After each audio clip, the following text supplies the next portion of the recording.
Okay, everyone, this is John Jenkins here, and the title of this video is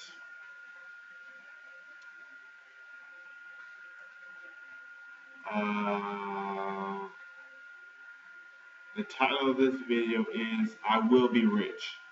And what I'm going to do in this video is in in 2016, I started and finished 47 books. I believe one. I started 48 books. Yeah, I started 48 books in 2017, but one of them was finished in 2000. I started 47 books in 2016, but one of them was finished in 2017.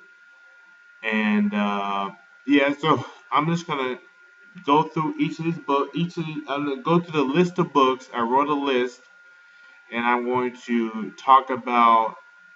Uh, I'm going to give a little synopsis of each of the books, and I'll say good, bad, or average for each one. So the first one is The Story of Physics by Lloyd Motz, and this was back in the. This was just before I got into crowdfunding. And I was saying, I checked out The Story of Physics by Lloyd Motz, and I checked out Einstein by Walter Isaacson, and I read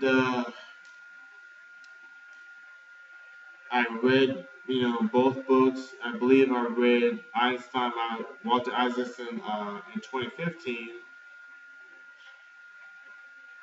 Well, I read both books in 2015, but I reread The Story of Physics in 2016. So, um, the story of physics goes through the history of physics, I believe, um, starting from the Greeks. It starts from the Greeks, and then it moves forward throughout history. Einstein is also in the book. Um, I believe Nikola Tesla is in the book because he was big on electron physics.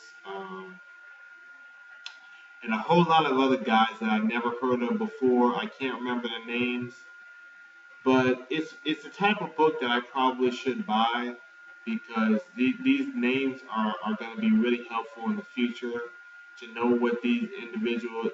Isaac Newton was in the book as well, so these names are the names of the historical physicists, and they're going to be valuable to know in the future, and I should have that as a reference. So, good, bad, or average. Uh, I say it's a good book. It's very well researched, very complete, very informative, very valuable, and it fits the title. So, book number two, The Wealth of Nations by Adam Smith. And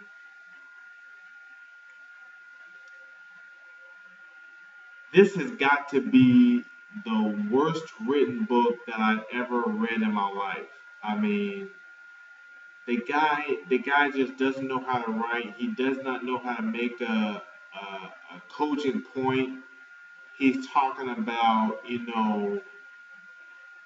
the he's talking about the price of corn in Spain, the price of silver in England and stuff like that. And he puts these dated arcane measurements in the book. And that's the thing is that I was happy to get the dated arcane measurements that he has in the book. Uh, because the book takes so long to read. I was just happy to have a break from all that reading so that I could breeze through the arcane measurements. But the book barely even touches on the wealth of nations. It just talks about commodities, And the one thing that I did get from the book was that nations where not everybody works tend to be wealthier than nations where everybody works. And that's something that Adam Smith wrote in the book. So, as far as good, bad, I'm gonna say, that one quote that I just said. I'm gonna say that brings the wealth of nations from bad to average.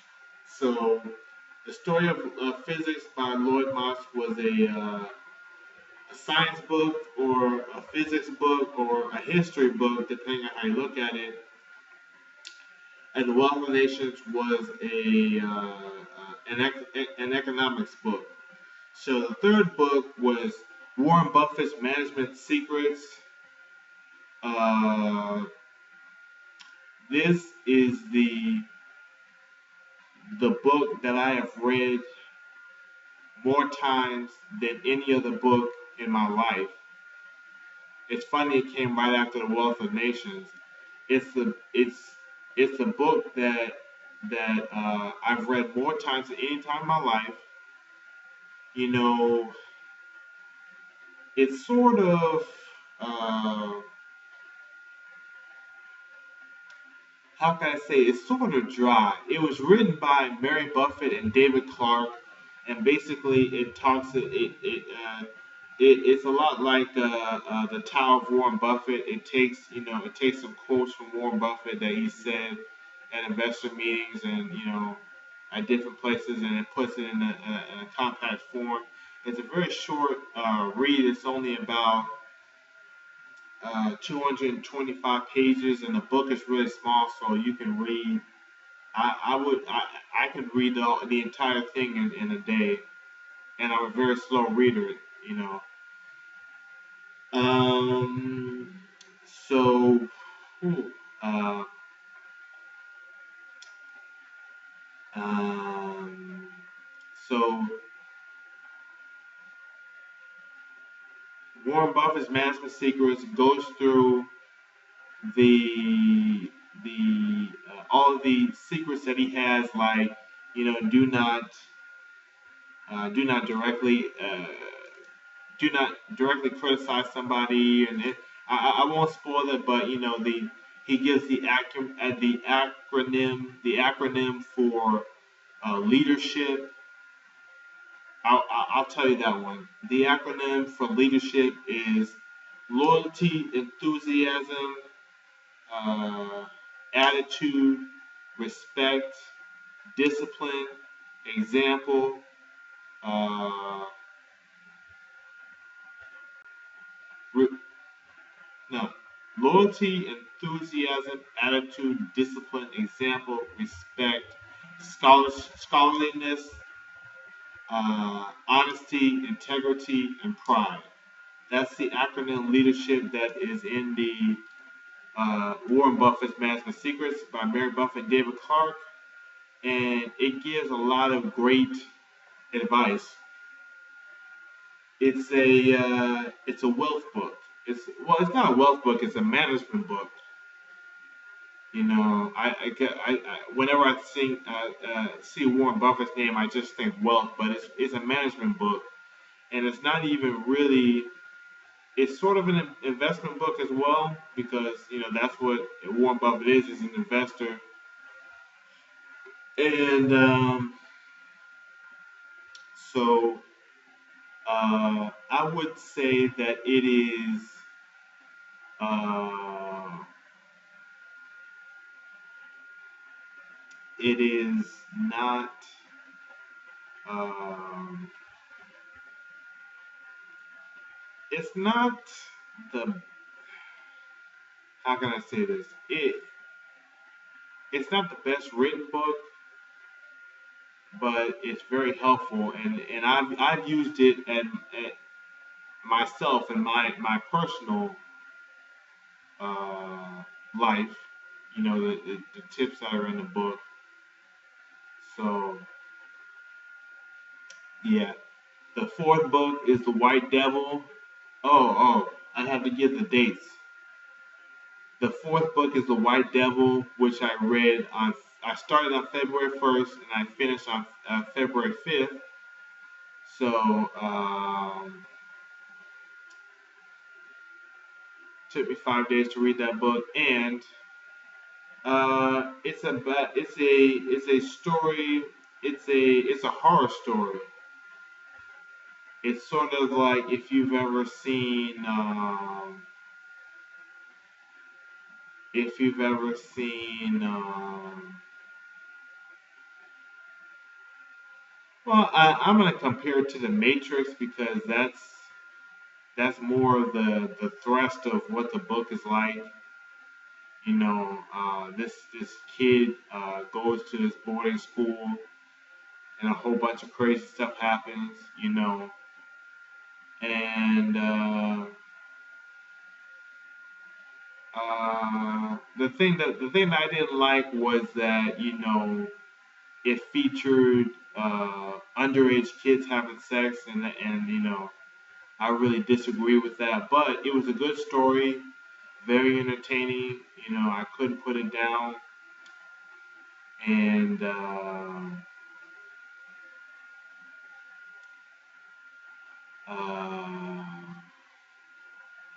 it was a very satisfying ending. You know, a little bit of a little bit of a just-in-time ending or a coincidence ending, but very entertaining ending, and I would say that it is a I would say that it is a good book. I feel like it's a good book, and I got it because I like the cover. I like the graphic design on the cover and the color that they used for it. It was electric blue, you know, and yeah. So the next one is the Negro. Uh, the next one is called Negro President by Gary Willis. Uh, First of all, The White Devil was written by Justin Evans, and The Negro President by Gary Willis. Uh, I read from February 5th to February 10th. It only took me 3 days, I'm sorry, 4 days to finish that book because it's inclusive. So I started reading on the 7th, and then 8, 9, and then 10. I was reading as well. So that's 4 days. Anyway,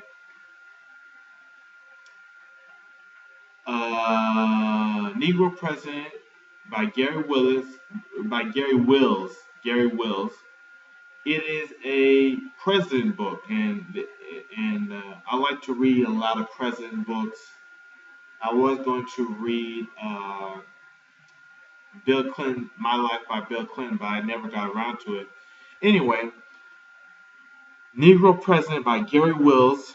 It is a book about Thomas Jefferson, and I forgot what number president he was, but he he was referred to as a Negro president. When I first saw that, I thought maybe that he was called the Negro president because uh, because he was you know uh, conciliatory towards black people or conciliatory towards the slaves.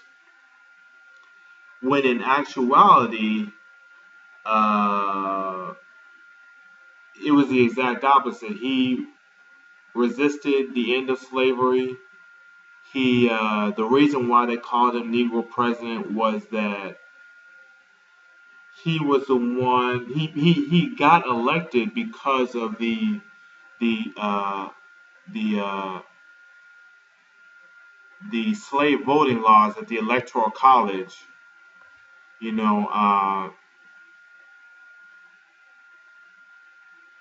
so he got elected because of the slave voting laws in the Electoral College, and I believe it was 3/5 of a vote for every slave, and whoever whoever the slave master voted for, uh, the that candidate would get all of his slaves' votes. So whoever the slave master voted for, that candidate would get all of his slaves' votes. And so it goes through. There was I forgot his name. His first name was Bill, and I forgot his last name. But there's this guy in the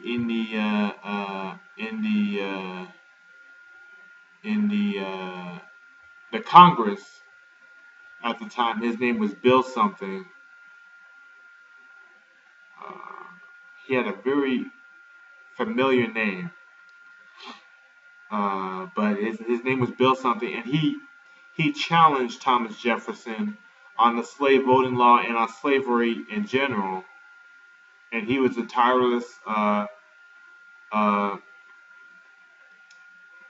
uh, abolitionist, a slavery abolitionist, and he would have been considered a. It was, I believe, it was Bill Pickering. I believe that was his name, Bill Pickering. He was a tireless abolitionist, and he challenged Thomas Jefferson and Congress on at every opportunity, and he went through uh, different things to try to get slavery abolished. And so it talks about how it talks about Thomas Jefferson's uh, relationship with slavery. And the thing about this book is that it's so hard to read. Like I had to read the pages like 4 times each, and I still couldn't understand what it was saying. But I understood, why they were calling him a Negro president, and so I definitely need to read that book again. Apparently, this book, I'm going to give it a good because it was very timely and useful information. I love reading about presidents, and I read about George Washington in last year as well, which will be coming up in a future video. So the name of this video series, it's going to be a series because I can't get through all 47 at once, all 47 books. So the name of the series is going to be I'm Going to Be Rich. I'm Going to Be Rich. And I should make that my slogan from now on. I'm going to be rich. So the name of this video series is I'm Going to Be Rich. I'm going to end this now at number 5. Number 6 is going to be